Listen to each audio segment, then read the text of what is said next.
Celtics fans, are you there? Are you there? Are you alive right now?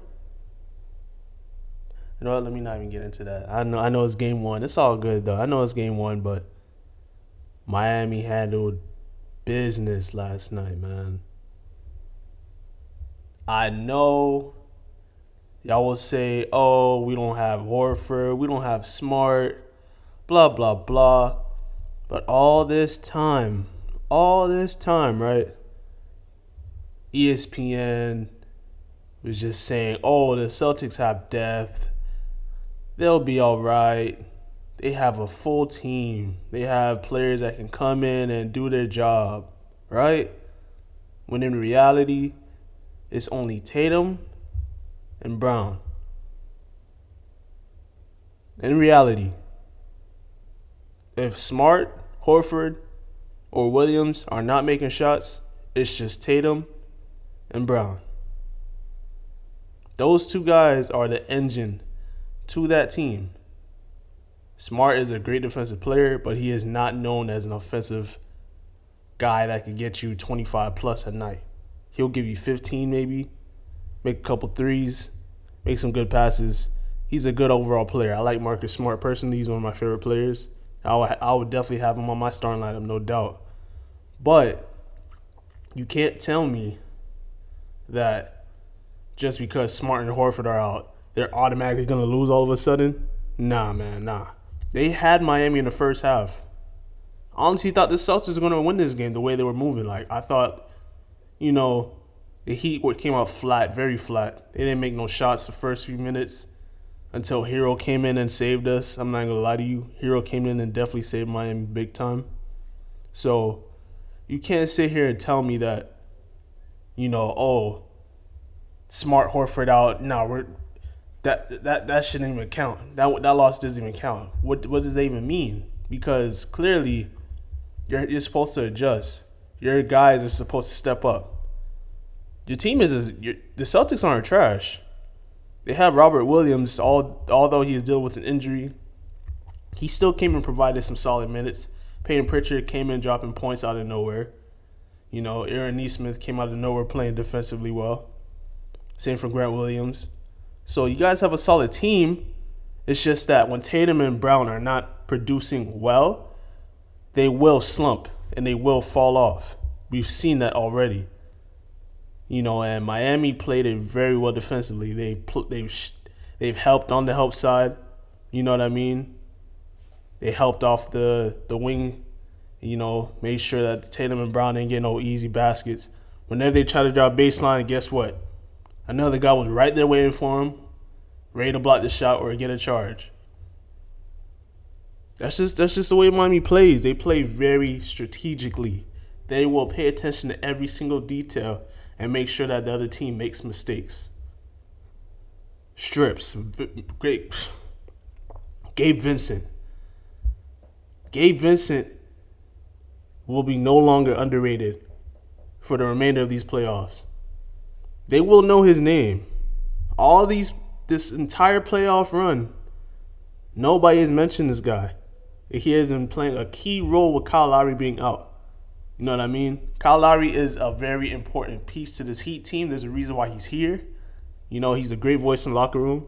He plays great defensively. He'll make open shot, and he'll set guys up. So he's an important player for Miami. And the fact that we have won every single game without him says a lot. So that means who has the most depth? Is it the Celtics or the Heat? Because if Kyle Lowry can sit out, you know what I mean, and guys can step up and still get baskets without him, that says a lot about Miami. That says a whole lot. Jimmy was out and Kyle was out against the Hawks. So you're trying to tell me, oh, we were supposed to lose that game now because they weren't playing? Well, that does not make any sense. Your guys are supposed to step up. You guys are supposed to. Your key players are supposed to show why they're on that team. If they can't do that, then what do you expect the opposing team to do? Let the other team just score? No, we're going to handle business. We're supposed to win. So don't expect Miami to just lay off and relax due to Horford and Smart not being out. We're not gonna give We're not gonna give no liabilities for that. That has nothing to do with Miami.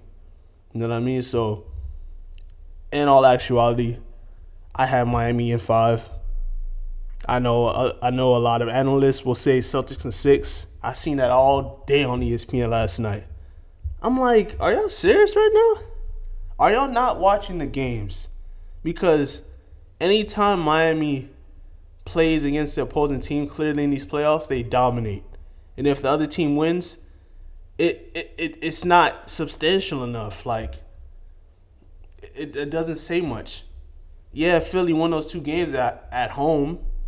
You know what I mean? Joel Embiid came back out of nowhere, so Miami adjusted. And then what happened next? They lost the next 2 games. You see what I mean? Even in game 1 last night, when Tatum had that amazing first half, dropping 21 points, I was like, okay, let's see what you do in the second half, though. It's a tale of 2 halves. You know, they didn't blow out Miami in the first half. They only had them by 8 points. I know they felt like they were blowing them out, but Miami was still in on the ropes. They were still there. You know what I mean? And then when they made that adjustment to actually pressure Tatum 94 feet and show some help off the other players, now the pressure is on. Now you actually have to make the right play. If you can't make the right play, then guess what? The ball's going on the other side of the court. Every single time. Every single time.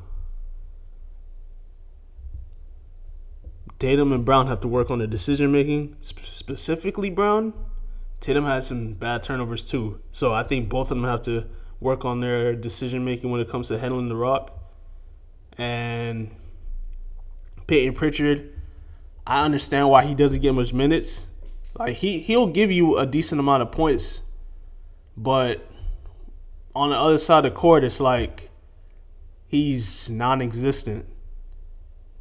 Switch him on Jimmy Butler, Jimmy's gonna take that every single time. No arguing against that. You know what I mean? Jimmy is going to take that every single time, dropping 41 points on their head top, scoring over Tatum, getting foul calls, getting in their head. He got in their head. PJ Tucker got in their head. You know what I mean? So, yeah, man, I expect Miami to win game 2. You know, take this to Boston. These are just my predictions. This isn't me saying what's actually going to happen, of course.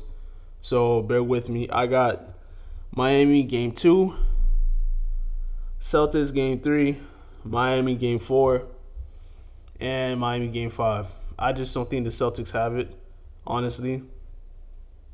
They will take one from home. You know what I mean? They will get one in TD Garden, but in all actuality, I got Miami just wiping them out and moving on to the next round. You know, if Tatum and Brown are not getting any better from what I've seen game 1, they will not win. Despite Smart or Horford being out. Despite those 2 being out.